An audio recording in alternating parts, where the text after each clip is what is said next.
I hid my 340M company from family. One question exposed everything.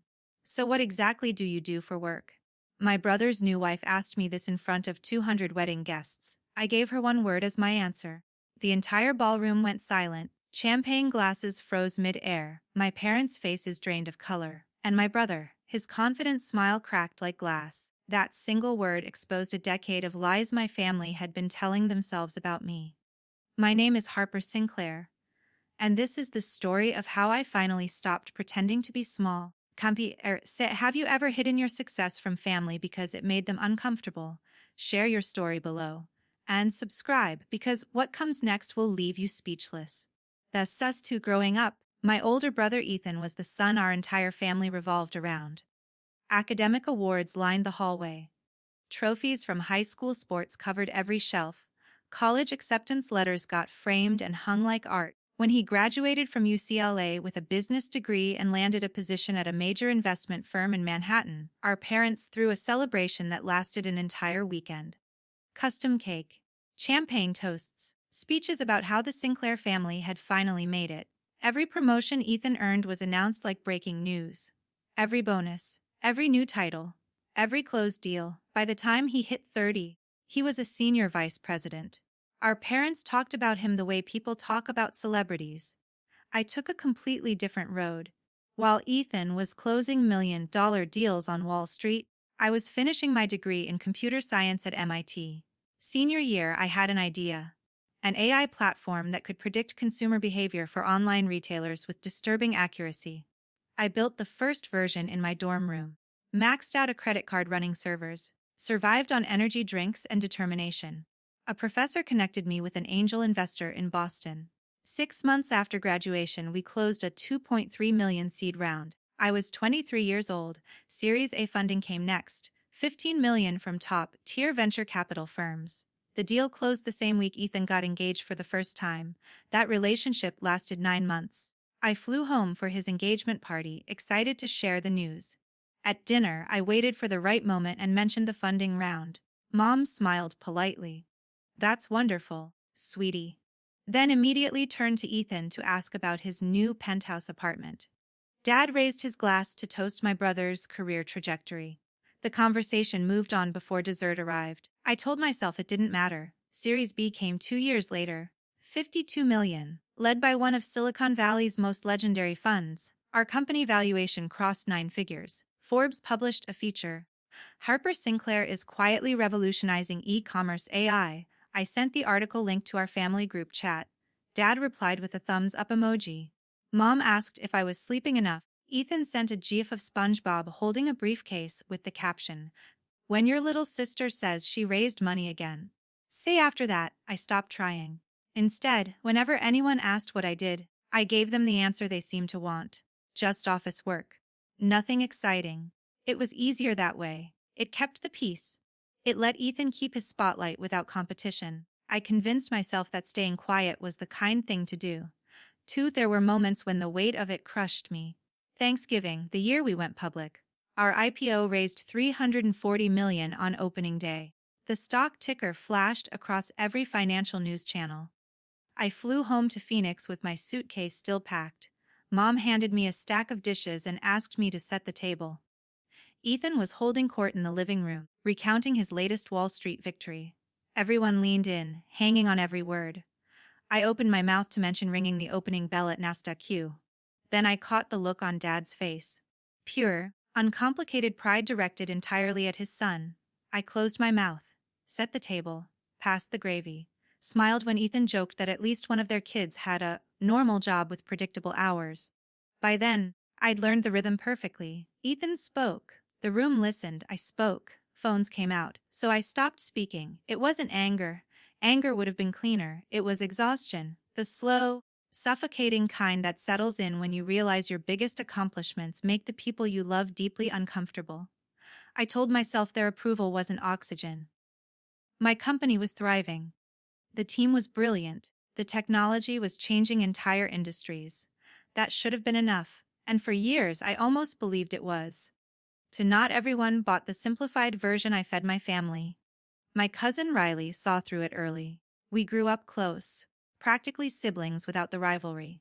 She noticed the signs, the constant buzzing phone at family dinners, the way I'd step outside for calls that clearly weren't casual, the exhaustion in my eyes after red-eye flights from San Francisco. She never pushed in front of others, but in private texts, she'd check in. "You don't have to hide from me," she wrote once after spotting a TechCrunch notification on my phone. Her advice was always protective, Eve. Keep the peace, especially with Ethan's wedding coming up. "They're not ready to hear it. It'll just cause drama." Taux, Riley worried about backlash, about how my parents might react to feeling overshadowed. She believed family harmony mattered more than individual recognition, and her quiet support felt like permission to stay invisible. My best friend Zoe saw things completely differently. We met freshman year at MIT, bonded over late-night coding marathons and shared dreams of building something revolutionary. She was there when I sketched the first algorithm on a coffee shop napkin, there when we incorporated the company in a garage apartment in Cambridge. Zoe became my first hire, my co-founder, my anchor through every funding round and crisis. She knew the boardroom battles, the investor politics, the thrill of scaling to millions of users, and she hated the version of me that showed up at family events.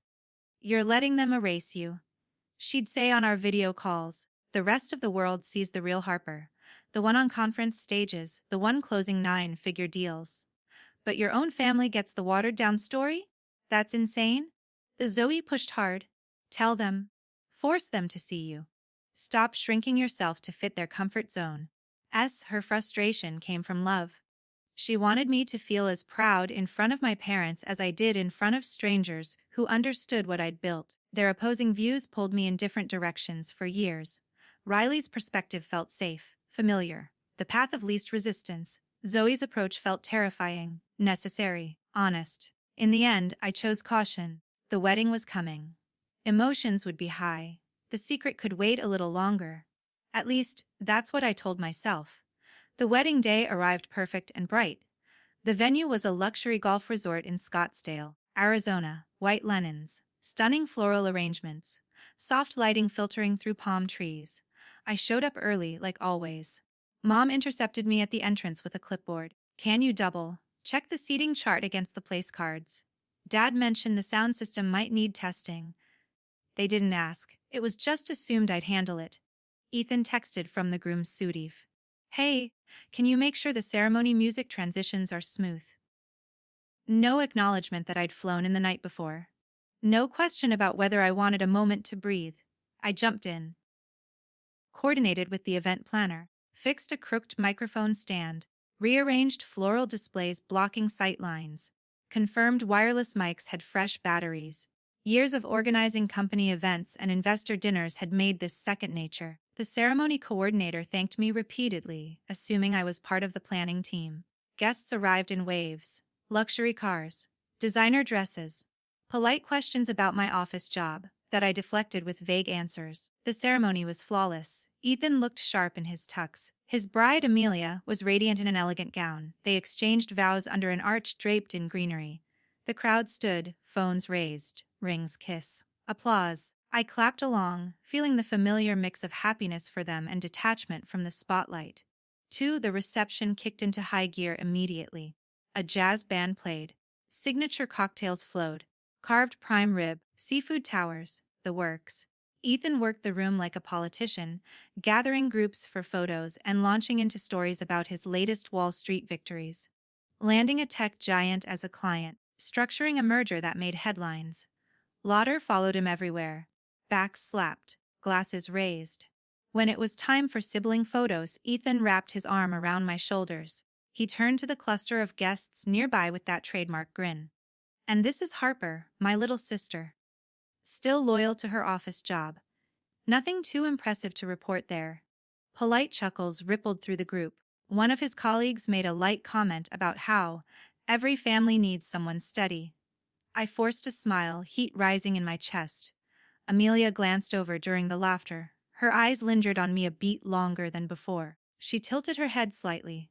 Polite curiosity, but didn't say anything. Ethan quickly steered the conversation to their honeymoon plans in Tuscany. The group latched on, asking about vineyards and villas, Dinner service began as the sun dipped low. Plates of seared scallops arrived. Conversation flowed easily at first. Then Ethan stood again, glass raised for another toast. He thanked everyone for coming, spoke warmly about Amelia completing his life. Then slipped in another aside. It's nice having someone like my sister handling ordinary work while I chase the big deals. More chuckles. Amelia set her fork down. Her attention shifted fully to me. She leaned forward, voice calm but direct. Harper, you mentioned CEO earlier. What company exactly? The question hung there, simple, unavoidable. I glanced around the table once. Relatives mid-bite, friends smiling expectantly. Then answered evenly, the AI company that acquired your startup 2 years ago. Her face changed instantly, color drained as recognition hit. She repeated the company name slowly, testing it aloud. The one that bought us out for $55 million, with the earnout tied to user growth. Heads turned. Confusion spread. Amelia continued, voice quieter now. I remember the final negotiation. You pushed hard on the IP terms. Wanted full control of our core algorithm. We walked out thinking we'd lost everything. Then the revised offer came 2 days later with better team protections. Wests exchanged glances. Forks paused. She kept going, piecing it together for the table. Then your team pivoted the product, integrated it with enterprise tools, scaled it globally.